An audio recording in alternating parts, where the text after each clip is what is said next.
The Weird Circle. In this cave by the restless sea, we are met to call from out the past stories strange and weird. Bellkeeper, toll the bell, so all may know we are gathered again in the Weird Circle.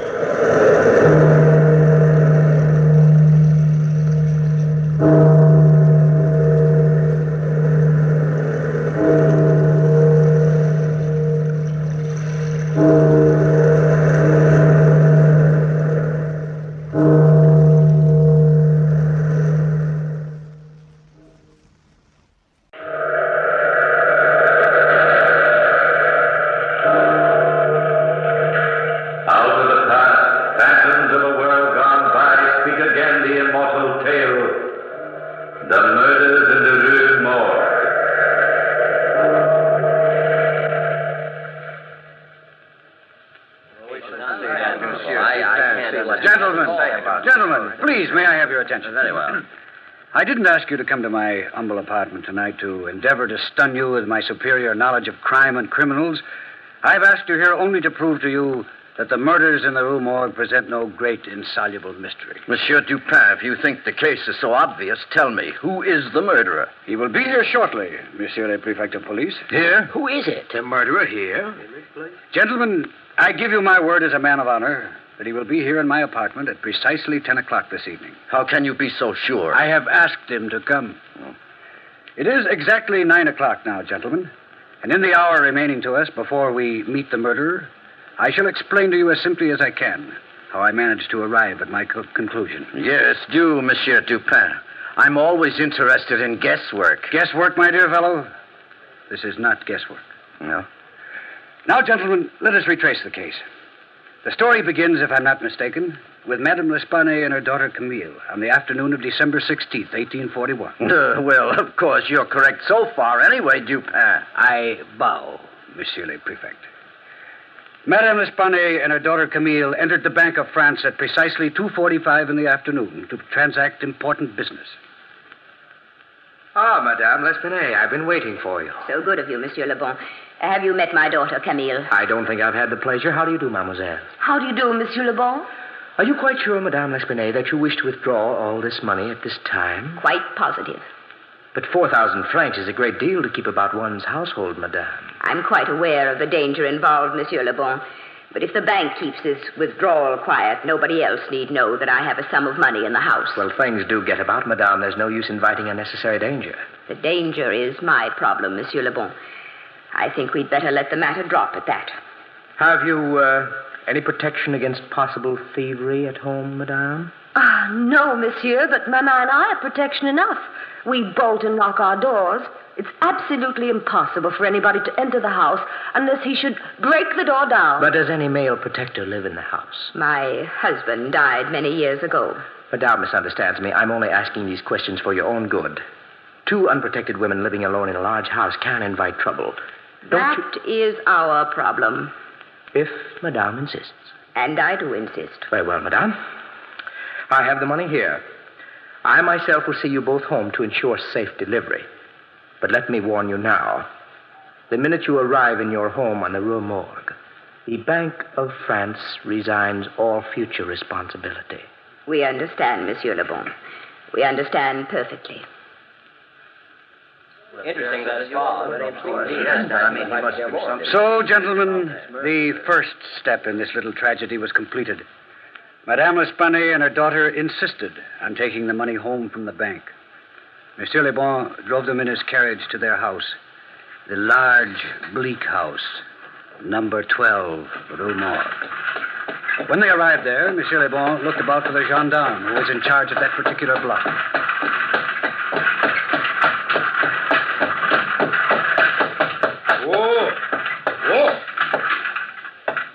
May I help you out, Mademoiselle Camille? Oh, thank you, Monsieur Le Bon. Madame? Thank you. Thank you. Is that the gendarme on the corner, the gendarme usually on this block? Not having had any reason to talk to the gendarme, Monsieur Le Bon, I wouldn't know. Yes, I think it is, monsieur. Gendarme! Gendarme! All this fuss over a little money. Really, you'd think we were incapable of taking care of ourselves. Well, I think Monsieur Le Bon is very thoughtful, Maman. Gendarme! Coming, monsieur, coming. Do you live on the first floor, Madame L'Espanaye? On the 4th floor in the back of the house. I own this house, and I've shut up all the other rooms. You mean this entire house is unoccupied You except for... called me, monsieur. Yes, I did. I want you to keep a special watch on this house for the next week or so. Madame L'Espanaye and her daughter will have a considerable amount of money in the house. I will watch the house like a watchdog. You would be better off if you did it like a man. Then you'd use your head instead of your feet. Monsieur. What is your name, gendarme? Gendarme Isidore Musée. Very well. Gendarme Isidore Musée. I leave these ladies in your care. You needn't worry about a thing, mademoiselle. And madame. I'm sure we won't. That is, as long as you don't spread the news around the neighborhood that we've got 4,000 francs hidden here in the house. Who, me, madame? I am the law. And your secret is safe with me. Come along, Maman. I'm getting hungry. Yes, dear. Thank you so much for all you've done, Monsieur Le Bon. It is nothing, mademoiselle, nothing at all. Just a courtesy extended by the Bank of France. I'll keep good watch, be assured of that. I'll keep very good watch. Gentlemen, let us proceed to the next event. Gendarme Isidore Musée kept a very good watch on number 12 Rue Morgue. At 11 o'clock the evening of the tragedy, he strolled into the shop 2 doors away from number 12 to buy a pouch of tobacco and to chat with his very good friend Pierre Moreau, a tiny man known as the neighborhood gossip. Good evening, friend Isidore. Good evening. Evening. I've been waiting for you. Yes, I've been waiting for you. You usually drop in at 9 o'clock. And I said to myself, as I sat here waiting for you, I said, where's my good friend Isidore? It's been a busy evening this evening. That's what I said to myself. If Isidore doesn't drop in to buy his usual box of tobacco, he's busy. There must be big news abroad, but then how could there be big news abroad on this block? That's what I said. You were wrong, Pierre. Very wrong. Wrong, eh? There is big news. Thievery? No. Murder? No. Well, then, I give up. It's a secret. Secret? What could be a secret? Somebody got married. That's no secret. Somebody died. That's no secret either. A child is ill, a contagious disease, an epidemic, or Paris will be infected? No. Well, I can't guess. If you promise not to tell a soul... Oh, not a soul. Well, Madame L'Espanaye and her daughter Camille have withdrawn 4,000 francs from the bank today and have it hidden in the house somewhere. No. And I must stand on guard. Naturally. But don't tell a soul. No, not a soul. On my honor, not a single soul, Isidore. My word of honor. I swear it now. And so, by midnight, gentlemen, the entire neighborhood in the Rue Morgue was buzzing. 4,000 francs in the L'Espanaye household. I hear it was 10,000. 2 women all alone. Imagine it, 20,000 francs. I wonder where... And all that jewelry must be a veritable fortune hidden away. Do you know that they say she's got money hidden in every corner of the house? Imagine almost 1 million francs in that house. I always knew there was something strange about those 2 women living all alone in a house like that.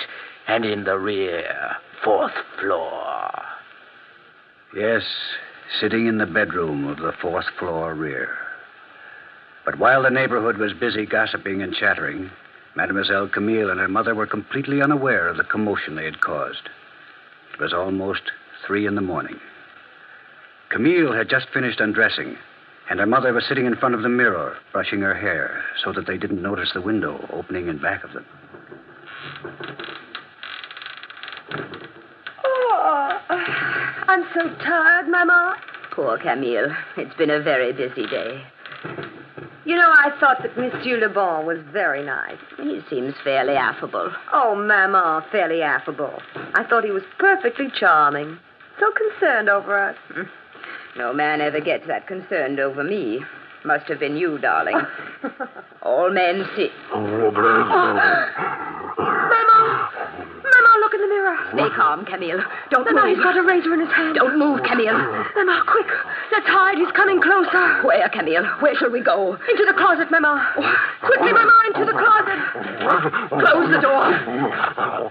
Mama, he'll break the door down. He'll break the door down, Mama. Watch out, Camille. He's breaking it down. Help me, Mama. Help me.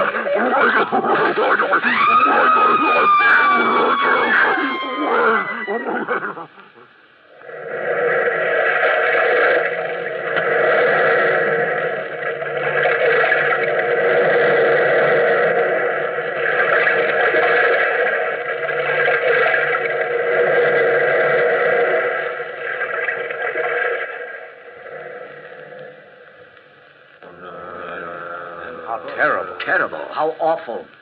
Quite right, gentlemen. Simply ghastly. We fully realize that this is a horrible atrocity, but we must remain factual. While all this was going on the fourth floor of number 12 Rue Morgue, the gendarme Isidore Musée, the little tobacconist Pierre Moreau, Monsieur Le Bon, who, strangely enough, was in the neighborhood at that very moment, and a passerby, a sailor, all four were attracted by the screams of the two women and immediately tried to break into number 12 Rue Morgue. Now stand back, everybody, while I break the door down. Stand back. This is the gendarme's job. Break it down, Isidore. Break it down. Up. Follow me, everybody. Up these stairs to the fourth floor. Down right behind you, Isidore. Right behind you. Now the next flight. Keep going. Wait a minute. Wait. Listen to that. He's speaking Italian. No, it's Russian, Isidore. No, Italian, Pierre. I think it's Polish. How would you know Polish, Monsieur Le Bon? Have you ever heard Polish spoken? No, but... Listen again. I think it's Dutch he's speaking. Dutch, Polish, Italian, Russian. And none of you know what you're talking about. He stopped speaking, hasn't he? Yes, probably escaped. Yes, probably. I wonder. Try the door. Can you open it, Isidore? No, it's locked. I think we're too late. I'm sure of it, sailor. I warned you about the gendarme. Well, let's break the door down. 1, 2, 3. Look. What? Oh, the entire room is wrecked. Just exactly as if a maniac had torn up the place. The bed's torn apart. Yes. I've sailed the 7 seas, but I've never seen a place look like this in my entire life. Monsieur Le Bon, where are Mademoiselle Camille and her mother? I don't know. They're not in here. Look. Where? There in the fireplace. Oh. It's Mademoiselle Camille. Dead. Yes. Dead. Dead. Poor girl. Here, help me, somebody. Yes, well. Help me lift her up. Look out this window. Huh? The old woman is lying in the courtyard below. The sailor's right. Absolutely right. She's lying in the courtyard below, dead as a dead fish. Oh, probably twice as dead. Somebody is guilty of this. Somebody. And as a member of the Paris police, I mean to find out who that guilty person is. Yes, gentlemen. Isidore Musée, gendarme, swore up and down that he would find the murderer. Well, at 4 o'clock that morning, I was awakened from a sound sleep and called to number 12 Rue Morgue to examine the evidence. Monsieur le Gendarme Musée was running around the room destroying the evidence, or at least what little evidence there was, as fast as he unearthed it. The 3 gentlemen who had been there with him were still waiting round out of a combined feeling of horror and curiosity. The sailor, whose name escaped me, was sitting on what was left of a bed, staring blankly around the room. Monsieur Pierre Moreau, the tobacconist, was watching Isidore Musée, the gendarme, play detective. He played it badly.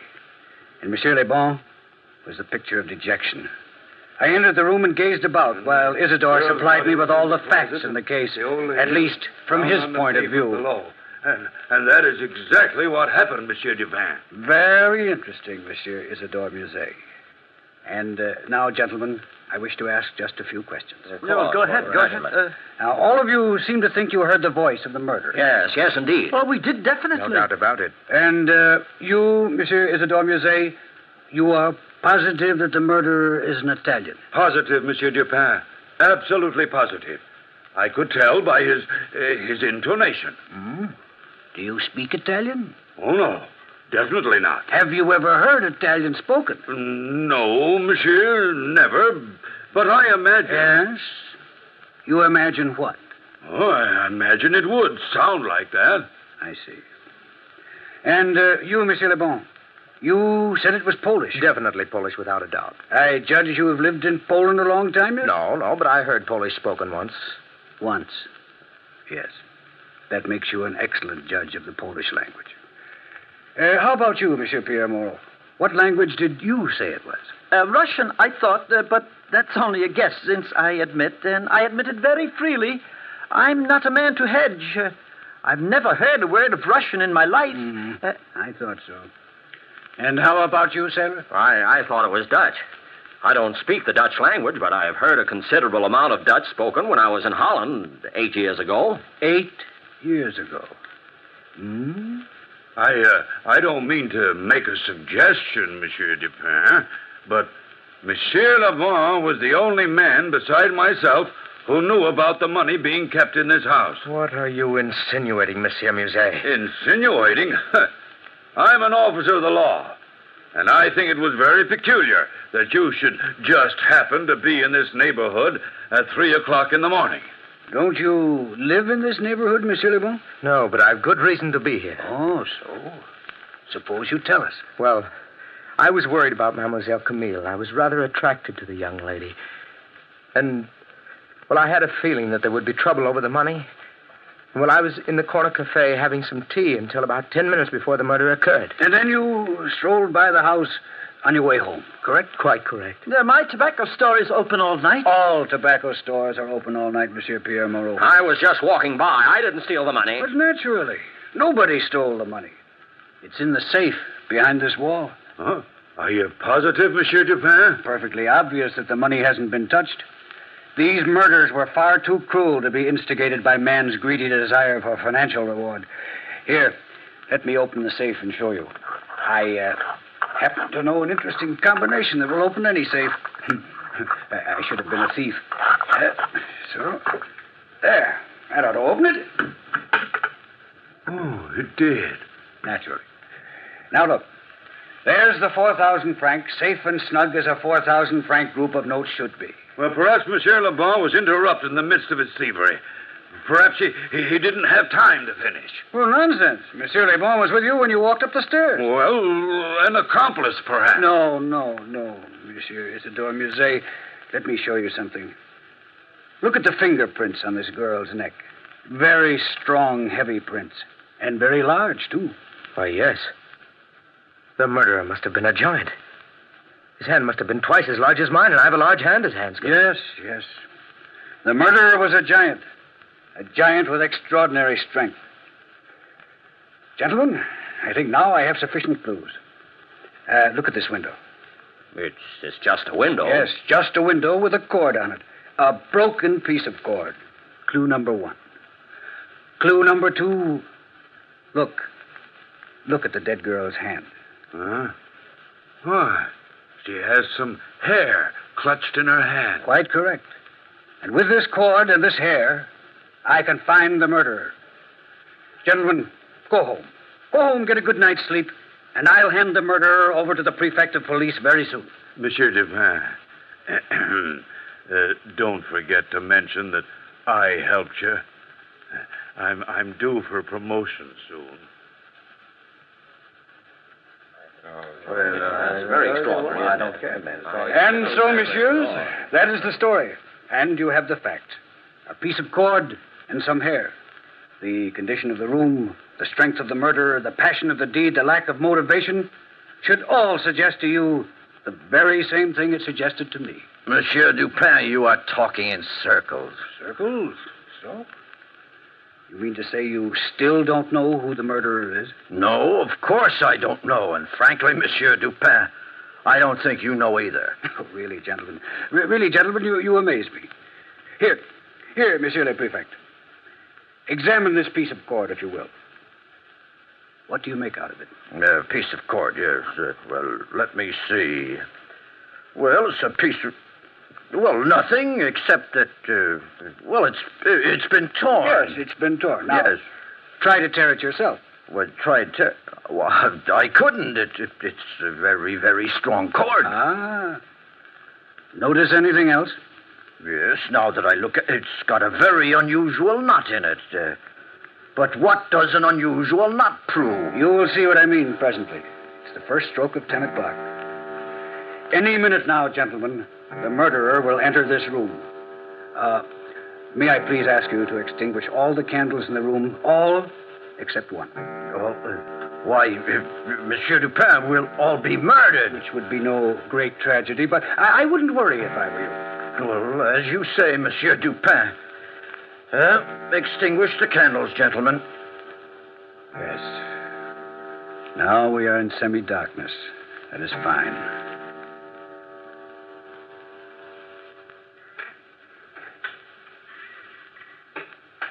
Listen, gentlemen. The downstairs door to my pension has opened and closed. The murderer is now downstairs. He is walking up the stairs. Now listen. Yes, listen. For the love of heaven. Quiet, quiet. He is coming closer. Gentlemen, are you ready to grab him when he enters? Yes, Monsieur Dupin. That is good. Good. He is standing outside my door now, Monsieur le Prefect. Ready, gentlemen? Yes. Come in. Grab him.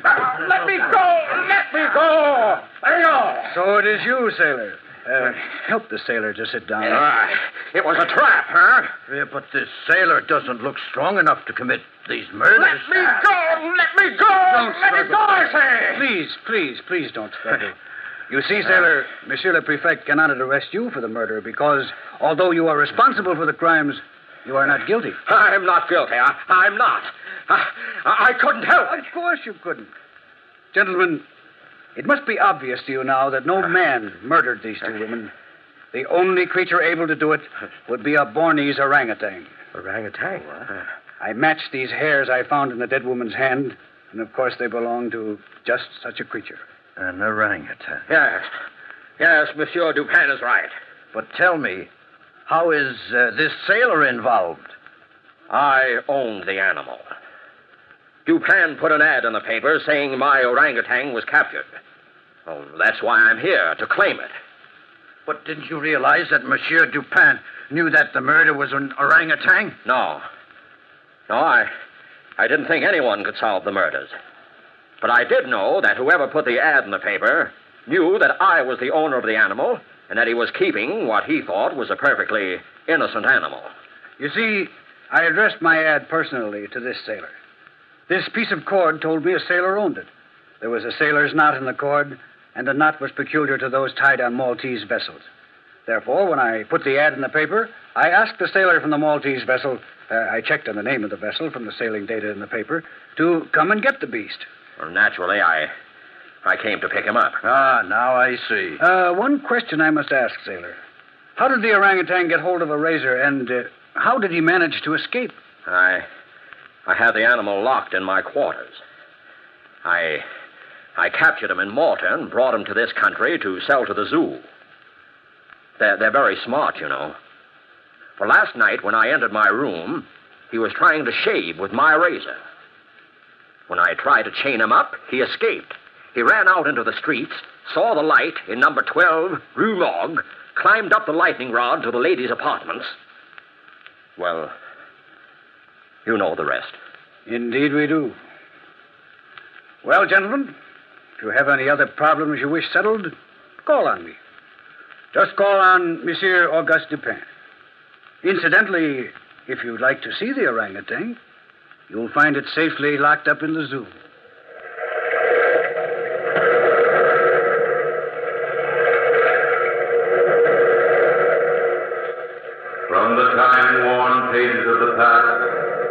we have brought you the immortal tale, Murders in the Rue Morgue.